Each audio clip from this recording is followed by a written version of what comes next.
If you're watching this video right now, chances are you're going through a hard time. And that's okay, because I am too. Unfortunately, I've been diagnosed with clinical depression and have gone through multiple depressions in my life, some ranging for a few months all the way to a few years. So today, I'm going to teach you some of my top tips and tricks for surviving depression.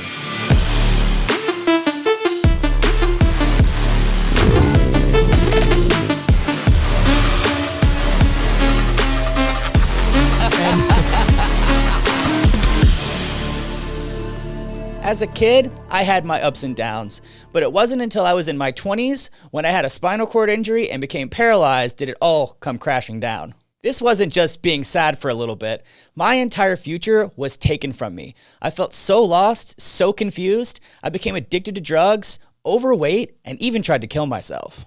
A lot of people, when they think depression, just think the blues or a little bit sad, but there was one word I used to describe my depression: neglect.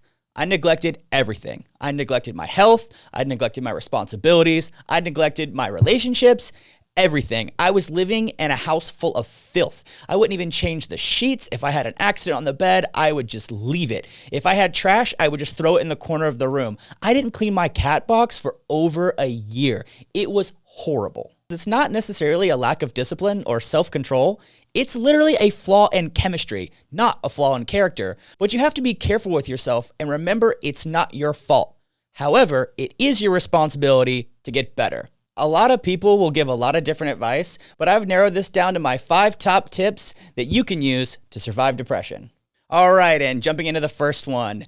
Be kind to yourself. I cannot tell you how important this is. Remember, you are not perfect. I am not perfect. Every day, all we have to do is the best we can. I have a rule with myself. It's if I can't go positive, just don't go negative. And what that means to me is that if I ever don't meet my own expectations of what I was going to do that day, to be nice, to not beat myself up, to not talk negatively, to be kind and say, you know what, Richard, you're going to do a better job tomorrow. You did the best you could today. All right, now let's jump into the second one. Now, to a lot of you guys, this might sound super elementary, but believe me, it's very important.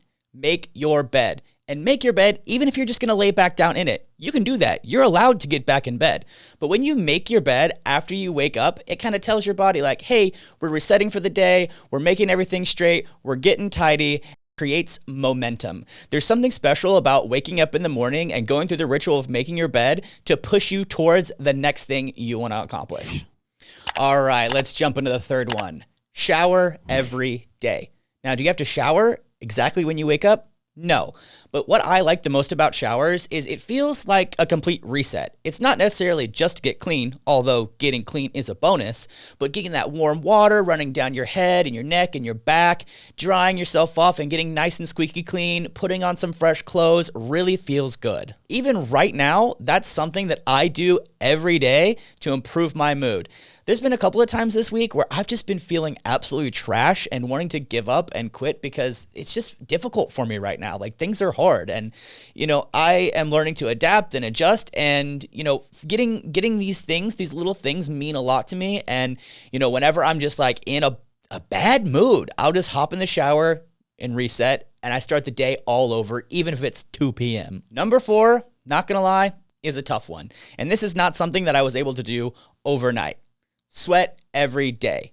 Now, there's different ways that you can sweat physically and even sweat mentally if that's the path that you want to go on. But I'm talking about increasing your heart rate and getting sweat flowing through your body. It releases endorphins and promotes dopamine and serotonin production, which, by the way, is the things you're lacking if you're depressed. There are countless benefits that I could go on forever about why fitness and health is important to overcoming depression, but we'll just leave it simple. Drink tons of water and get your body moving, even if it's 1 day a week that you inside of your own house push up and down a hallway, even if it's 1 day a week that you lay on the ground and do some crunches, even if it's just 1 day, and continue to get better and better and better as time moves on. No one's perfect. I'm not perfect. I'm not even practicing this discipline right now. I'm sitting here being a complete hypocrite telling you to go sweat every day, and I'm not sweating every day.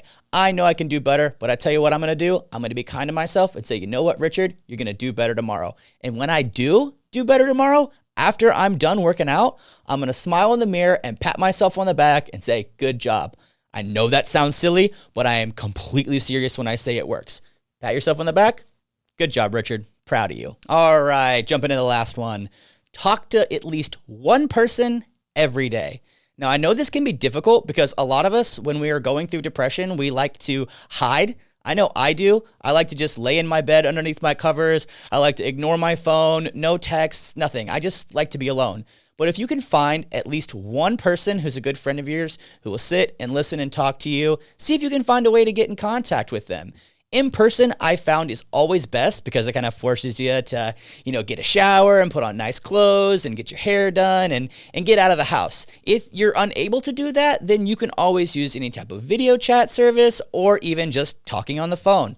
I know that it may sound silly and it's really hard to do. Like, I know when you pick up that phone and you start pressing those buttons, like, it feels like a cinder block in your hands. Like, you do not want to do it. I didn't want to do it. I've isolated from friends and family for years at a time, just stuck in my own funk. But I'm telling you, it doesn't matter. People love you and people care about you no matter how much you think that they don't. You matter. You just don't know it yet. Your chemistry is messed up in your brain.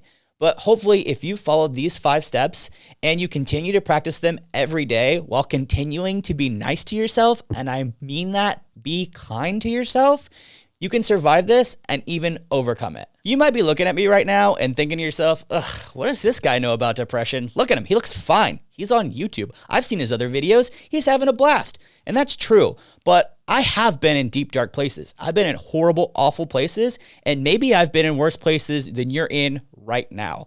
And if you want to know more about my story, I've actually written a series of emails called the Untold Story, which will be linked down below, that gives you my story in depth, all the way through depression, addiction, and attempts at suicide, and how I've been able to make it out to the other side with resources included. I'm telling you, this is very important, and if you're struggling right now, please sign up to read the Untold Story, check out the resources, and follow these tips as best as possible. About a year after my spinal cord injury, I was going through one of my very dark times, and I needed a reminder that this was all going to be over soon. So I got the word temporary tattooed on my wrist.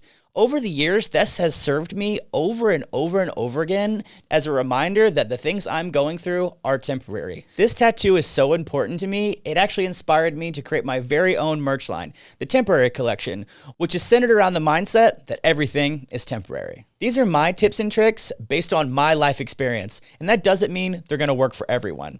But if you've made it through depression before and you have some other tips and tricks, please leave them as a comment down below to help other people that might be watching this video. Thanks for watching. We'll see you in the next one.